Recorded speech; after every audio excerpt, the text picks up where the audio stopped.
Salut tout le monde et bienvenue à The Deep Dive.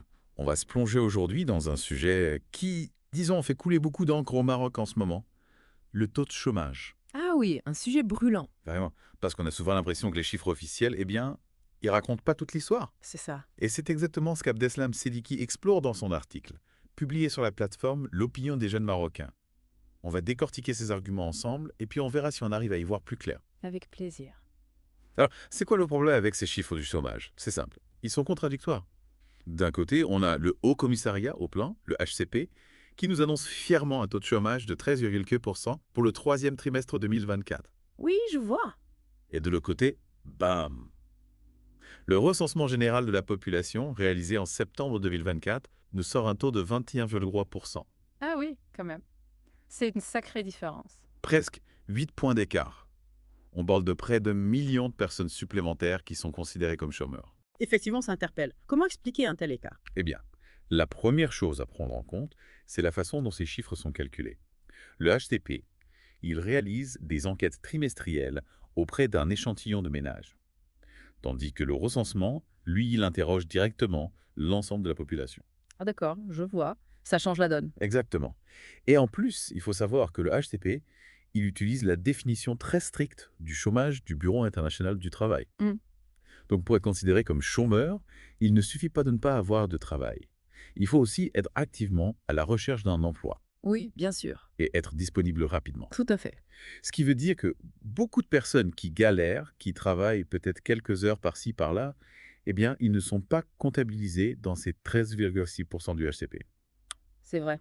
On peut penser par exemple au sous-emploi. Ah oui, le sous-emploi, c'est un vrai fléau. Oui, et ça touche beaucoup de monde, surtout en milieu rural. Ces personnes, elles travaillent, mais elles aimeraient travailler plus. Leur situation est fragile et elles vivent avec la peur de se retrouver sans rien du tout. Exactement. Et puis, il ne faut pas oublier tout le secteur informel. Tous ces petits boulots qui permettent de survivre au jour le jour, mais qui n'offrent aucune sécurité. Oui, c'est vrai. Les vendeurs ambulants, les artisans, est-ce qu'ils sont tous pris en compte dans les statistiques? Pas sûr. Vous avez raison.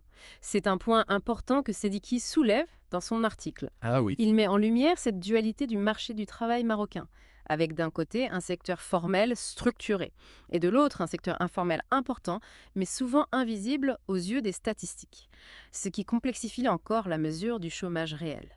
Donc on a déjà deux éléments qui expliquent cet écart entre les chiffres.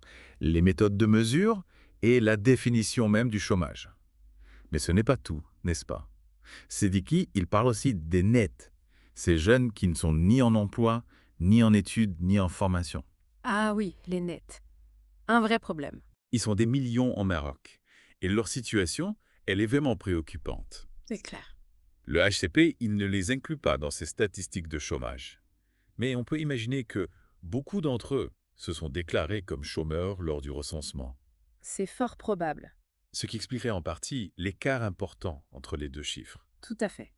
C'est un signal d'alarme, parce que ces jeunes, ils représentent l'avenir du pays. Oui, absolument. Et leur manque de perspective, c'est un frein au développement économique et social du Maroc.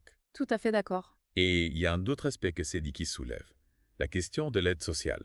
Oui, je vois où vous voulez en venir. Certaines personnes pourraient hésiter à déclarer un emploi, même précaire, par peur de perdre l'accès à cette aide. Ah oui, c'est un vrai dilemme. Un cercle vicieux. On craint de perdre le peu qu'on a, même si cela signifie rester piégé dans une situation précaire. C'est ça. Tout cela nous montre à quel point la question du chômage au Maroc est complexe. On ne peut pas se contenter de chiffres bruts, il faut aller au-delà des statistiques pour comprendre la réalité du terrain. Absolument. Il faut comprendre les difficultés que rencontrent les Marocains au quotidien. C'est ça. On a vu que le chiffre du chômage, il est sujet à débat, que la réalité est bien plus complexe que ce que les statistiques laissent paraître. Mais au final, qu'est-ce que ça signifie concrètement pour les Marocains? Excellente question. Et c'est là que l'analyse de Sediki devient vraiment intéressante, parce qu'il ne se contente pas de pointer du doigt les problèmes, il propose aussi des solutions. Ah, intéressant. Et c'est ce qu'on va explorer ensemble dans la suite de notre deep dive. Parfait. On se retrouve tout de suite après une courte pause pour découvrir les solutions proposées par Sediki et voir s'il y a une lueur d'espoir pour l'avenir du Maroc. On a vu que le taux de chômage Maroc, eh bien, c'est un sujet sensible. Et que la réalité est bien plus nuancée que ce que les chiffres laissent penser. Mais Sediki, il ne s'arrête pas là. Il propose des pistes concrètes pour améliorer la situation. Ah oui, c'est vrai. Parlons-en de ces solutions. Il me semble que Siddiqui est assez critique vis-à-vis des politiques actuelles, qu'il juge inefficaces.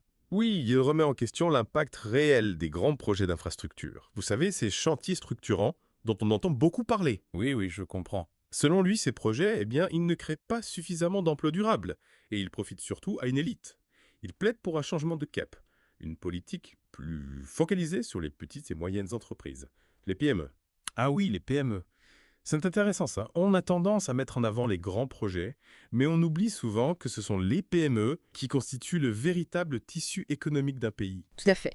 Et c'est là, selon Sediki, que se trouve le potentiel de création d'emplois massifs. Il faut encourager l'entrepreneuriat, faciliter la création d'entreprises, soutenir les jeunes qui ont des idées et qui veulent se lancer. Il faut donner aux gens les moyens de se prendre en charge, de créer leur propre emploi, de devenir des acteurs du développement économique. C'est l'idée de donner une canne à pêche plutôt qu'un poisson, comme le dit si bien Sediki. Plutôt que de distribuer des aides, il faut investir dans le potentiel des Marocains, leur donner les outils pour réussir. Exactement.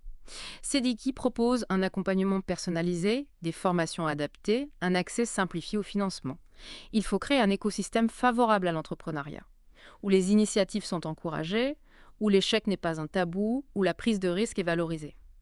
C'est comme construire les fondations d'une maison solide, au lieu de se contenter d'une façade qui risque de s'effondrer au moindre coup de vent. C'est une belle image. Et qu'en est-il du secteur informel? On a vu qu'il représente une part importante de l'économie marocaine, mais il est souvent perçu comme un problème. Est-ce qu'il y a des solutions pour l'intégrer? Le formaliser. Sediki aborde ce sujet avec pragmatisme. Il ne s'agit pas de faire disparaître le secteur informel du jour au lendemain. Ce serait illusoire et même contre-productif. Il faut plutôt l'accompagner, le faire évoluer vers plus de formalisation, en proposant des incitations, en simplifiant les démarches administratives, en créant un cadre légal plus souple. L'objectif, ce n'est pas d'éradiquer, mais d'intégrer. On voit les secteurs informels comme une force potentielle, un réservoir d'énergie et de créativité qu'il faut canaliser. C'est exactement ça.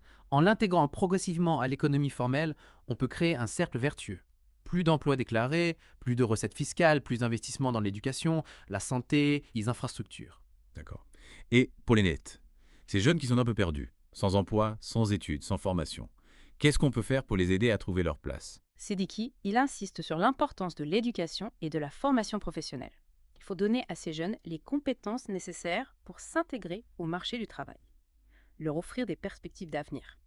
Il propose de développer des programmes de formation adaptés à leurs besoins, de les accompagner dans leur recherche d'emploi, de leur donner confiance en eux. On parle beaucoup de l'importance de l'éducation, mais il faut passer des paroles aux actes.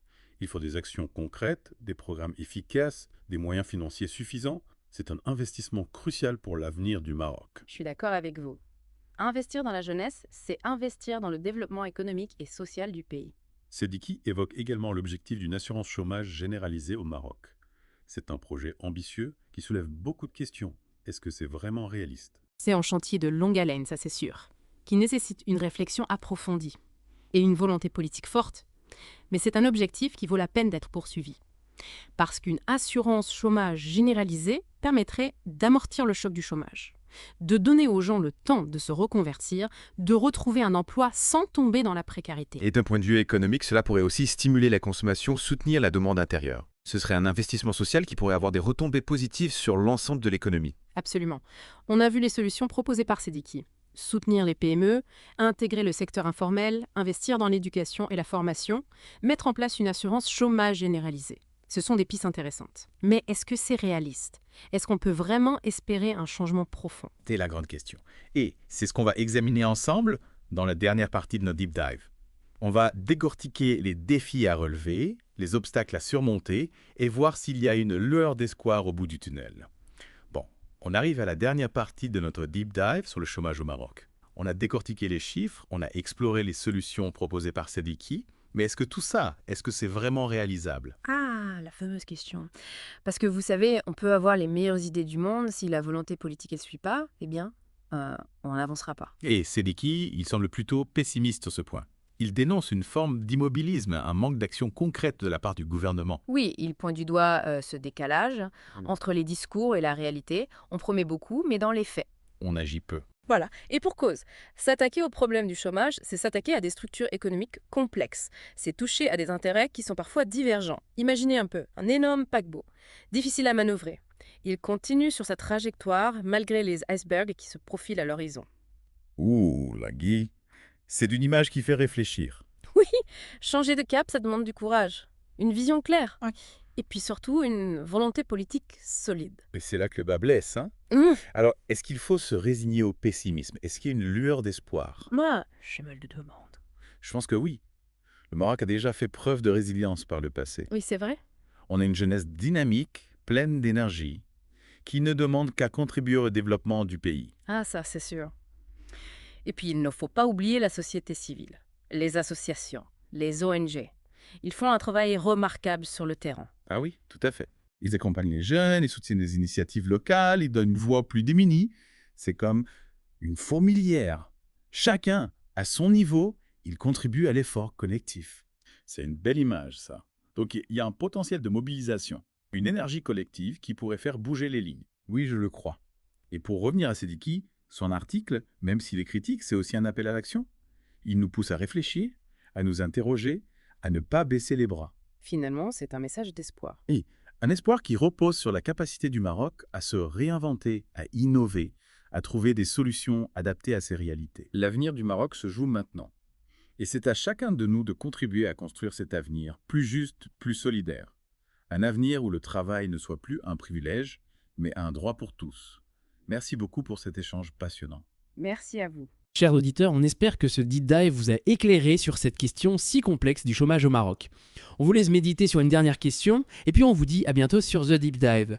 Quel rôle pouvez VOS jouer, à votre échelle, pour contribuer à un avenir meilleur pour le Maroc